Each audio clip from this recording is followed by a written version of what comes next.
Unleash the power of knowledge and connect with the heartbeat of the African diaspora.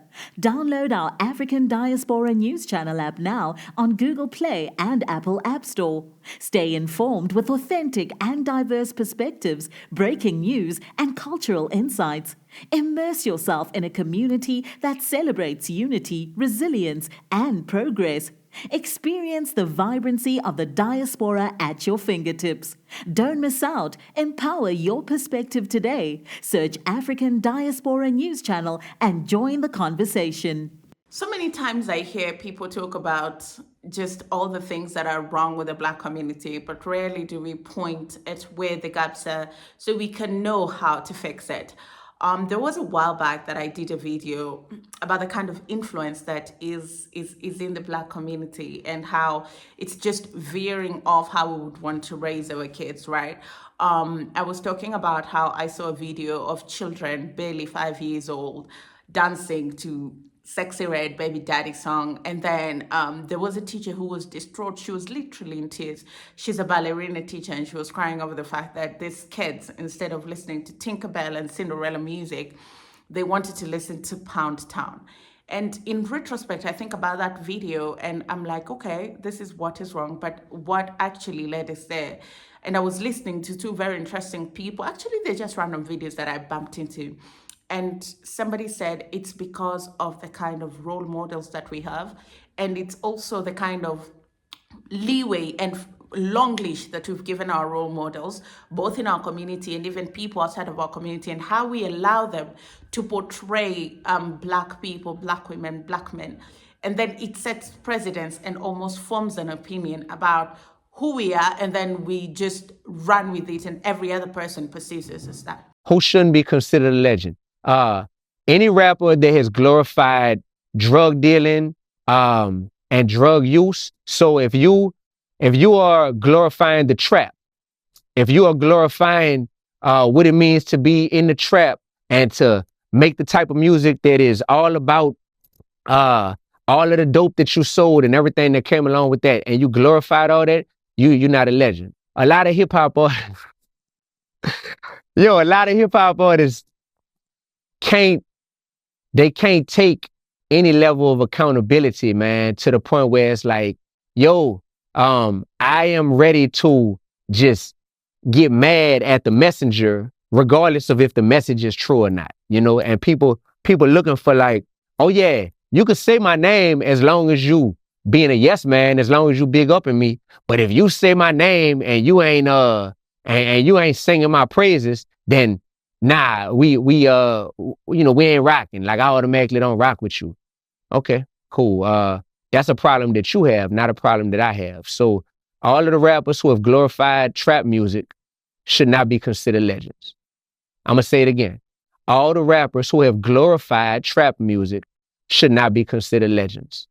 Hello there, how are you doing? Welcome to another episode of our conversations. My name is Ondiro Oganga. I'm a business journalist by profession and a digital content creator, and I love coming on here and having conversations with you guys about Black people, Africans, our empowerment, and how we can rise up and take our rightful place at the global stage. Connect with me on social media at Ondiro Oganga, or you can come over to my YouTube channel at New Dawn Africa channel, where I profile Africa through people, politics, and culture. Today I want to talk about, it's just a follow-up of a video I made, and I just talked about how tragic it was that young kids were singing to Sexy Red, and even a teacher was crying about the fact that kids in her ballerina class, instead of just being kids, had been exposed to a lot of hardcore grown-up music. And then I bumped into 3 interviews. The first one, I couldn't trace it, but it was, I think, Nicki Minaj being interviewed by Joe Budden. And she said one time she was with Future in studio, and Future was telling her that all the things that he sings about, he really does them. All the hard drugs that he sings about, he doesn't do any of that stuff. So how did we get to a point where we made it cool? How did we get to a point where that was the benchmark for being cool in the streets and this tag life that we sell? Many more young people, particularly people in our community, they look at you, you're putting up this facade in order to exploit and make money out of these people, yet you're so far detached from that reality. And I get it, you're nobody's role model, but if you're going to put yourself in the community and say, I am one of yours, I'm an artist from the community, I need you guys to support me, then you owe some form of responsibility to the community. These people know that what they do, what they sing about is not practical, is not realistic, perpetuates cycles of abuse, violence, negative connotation on the Black community. But because they think it's what sells, and we've sort of turned the Black community into this hardcore community, and we feel like we need to push that script further and further, whether it's sex. You listen to Megan Thee Stallion, it's always pushing the boundary. How far can you push it in terms of just the unthinkable and the unimaginable? If you also listen to some of these male rappers, when it comes to gang violence, when it comes to gun violence, when it comes to just the hood, when it comes to be a hardcore man, when it comes to being and just somebody who's not an ideal person to live and coexist with other people in the community, they are always pushing the boundaries. Rappers have made it cool to go to prison. Rappers have made it cool to be in gangs. Rappers have made it cool to just be fighting with people out here. Rappers have lost their lives from the very gun violence that they sing about. And this is not to say that there aren't phenomenal actors or rather rappers. This is just to say that one is one too many, and the problem is they're streamlining that message. I was listening to an interview, I found the clip on Twitter, and he was saying that anybody who sang about drugs, violence, ill treatment of women, you're not a legend. He doesn't care how big you are, you're not a legend, because there's nothing legendary about you perpetuating the same problematic cycles in the Black community. But what you're also doing is cementing that perception in the minds of other people that this is what Black folks are about, yet that is far from the truth.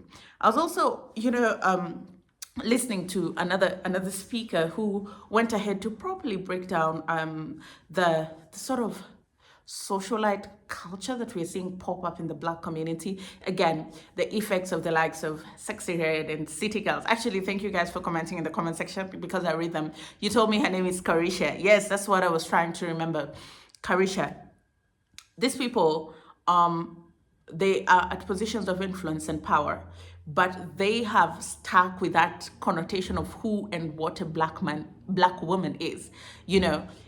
It's almost as if they have to role play what they think society will accept is a Black woman, because they feel like there's no room for a soft Black woman. There's no room for a successful Black woman. There's no room. Those are reserves for white women. Black women should be a particular type of way, and that is what sells.